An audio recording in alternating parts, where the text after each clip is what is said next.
Guys, welcome back to the yan diary. അപ്പം നമ്മൾ മുൻപത്തെ ക്ലാസ്സിൽ പറഞ്ഞതുപോലെ തന്നെ റോസ് മേക്കിംഗ് ക്രോഷറ്റാണ് ഇന്ന് ചെയ്യാൻ പോകുന്നത്. അപ്പോൾ എല്ലാവരും റെഡിയാണെന്ന് വിചാരിക്കുന്നു. ഞാൻ അതിന് വേണ്ടിയിട്ട് ഇവിടെ റെഡ് കളർ യാണാണ് സെലക്ട് ചെയ്തത്.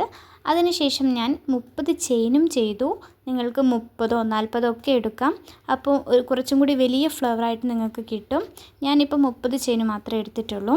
ഇനി ഈ 3 ചെയിൻ സ്കിപ്പ് ചെയ്ത് 4ാമത്തെ ചെയിനിലേക്കാണ് നമ്മൾ ഹുക്ക് കടത്തുന്നത്. അതായത് നമ്മളിവിടെ ചെയ്യുന്നത് ഡബിൾ ക്രോഷറ്റ് സ്റ്റിച്ചാണ് ചെയ്യുക. ഓക്കെ, അപ്പം ഇത് മുൻപത്തെ ക്ലാസ്സിലൊക്കെ ഞാൻ പഠിപ്പിച്ച സ്റ്റിച്ചാണ്. അപ്പം കാണാത്തവർ എൻ്റെ ചാനൽ കയറിയാൽ കിട്ടാവുന്നതാണ് കേട്ടോ. ഇനി നമ്മൾ ചെയ്യുന്നത് പോലെ തന്നെ 4ാമത്തെ ചെയിനിലേക്ക് ഹുക്കിനെ കടത്തി വിട്ടു. പിന്നീട് യാൺ ഓവർ ചെയ്തു, 3 ലൂപ്പ് കിട്ടി. അതിനുശേഷം 2 ലൂപ്പിലൂടെ മാത്രം എടുത്തു. വീണ്ടും യാൺ ഓവർ ചെയ്ത് 2 ലൂപ്പിലൂടെ നമ്മൾ പുറത്തെടുത്തു.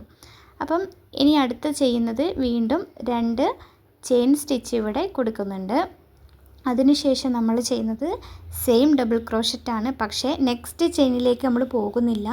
അതിന് പകരം ഇപ്പോൾ ചെയ്ത സെയിം ചെയിനിലേക്ക് തന്നെയാണ് നമ്മൾ ഹുക്കിനെ കടത്തി വിടുന്നത്. അപ്പോൾ ഫസ്റ്റ് യാൺ ഓവർ ചെയ്ത് അതിനുശേഷം ഡബിൾ ക്രോഷറ്റാണ് ചെയ്യുന്നത്. അപ്പോൾ ഞാനിവിടെ ചെയ്യുമ്പോൾ കുറച്ച് ലൂസാക്കിയിട്ടാണ് ഞാൻ ചെയ്യുന്നത്. കാരണം എന്ന് വെച്ചാൽ നിങ്ങൾക്ക് പെട്ടെന്ന് മനസ്സിലാക്കാൻ വേണ്ടിയിട്ടാണ് അങ്ങനെ ചെയ്യുന്നത്. അപ്പോൾ നിങ്ങൾ ചെയ്യുമ്പോൾ ശ്രദ്ധിച്ച് ചെയ്യണം. അധികം ടൈറ്റും ആവരുത്, എന്നാൽ നല്ല ലൂസും ആവാത്ത രീതിയിൽ വേണം ഇത് ചെയ്യാൻ. ഓക്കെ, അപ്പോൾ നമ്മൾ അടുത്ത സെക്ഷനിലേക്ക് പോകുമ്പോൾ ഞാനിവിടെ 2 ചെയിനിനെ സ്കിപ്പ് ചെയ്ത് 3ാമത്തെ ചെയിനിലേക്കാണ് ഹുക്കിനെ കയറ്റുന്നത്. അതായത് നമ്മളുടെ ഡബിൾ ക്രോഷറ്റ് സ്റ്റിച്ച് ചെയ്യുന്നത് 2 സ്റ്റിച്ചുകളെ ഒഴിവാക്കി 3ാമത്തെ ചെയിനിലായിട്ടാണ് ഡബിൾ ക്രോഷറ്റ് ചെയ്യുന്നത്. അപ്പോൾ ഫസ്റ്റ് ചെയ്ത പോലെ തന്നെ ചെയ്യുക. ഡബിൾ ക്രോഷറ്റ് 3ാമത്തെ ചെയിനിൽ ചെയ്യുന്നു. അതിനുശേഷം നമ്മൾ 2 ചെയിൻ കൊടുക്കുന്നു. വീണ്ടും സെയിം ചെയിനിൽ തന്നെ അടുത്ത ഡബിൾ ക്രോഷറ്റും കൂടി ചെയ്യുന്നു. അപ്പോൾ ഇത് കണ്ടിന്യൂ ആയിട്ട് നമ്മൾ ഈ 30 ചെയിനിലും ഇത് തന്നെ ചെയ്തുകൊണ്ടിരിക്കുക.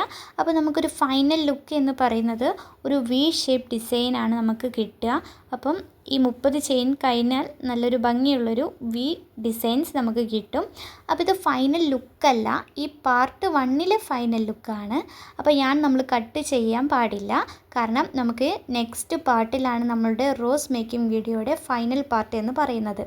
അപ്പം ഇതിൻ്റെ തുടരെ ഇനിയും ചെയ്യാനുള്ളത് കൊണ്ട് ആരും കട്ട് ചെയ്യരുത്. ഇത് നല്ല പ്രാക്ടീസ് ആക്കി എടുക്കുക. ഇപ്പം നമ്മുടെ റോസിൻ്റെ അടിത്തറ എന്ന് പറയുന്ന ഭാഗമാണ് നമ്മൾ ഇന്ന് ചെയ്തത്. അപ്പോൾ ഇത് നന്നായിട്ട് വീട്ടിൽ നിന്ന് പ്രാക്ടീസ് ചെയ്യാൻ മറക്കരുത്. നെക്സ്റ്റ് പാർട്ടിലാണ് നമ്മുടെ ഫൈനൽ ലുക്ക് കാണാൻ പറ്റുക. അപ്പം എല്ലാവരും ചാനൽ സബ്സ്ക്രൈബ് ചെയ്യുക, ലൈക്ക് ചെയ്യുക, ഷെയർ ചെയ്യുക. അപ്പോൾ നെക്സ്റ്റ് വീഡിയോ കാണാം. ബൈ.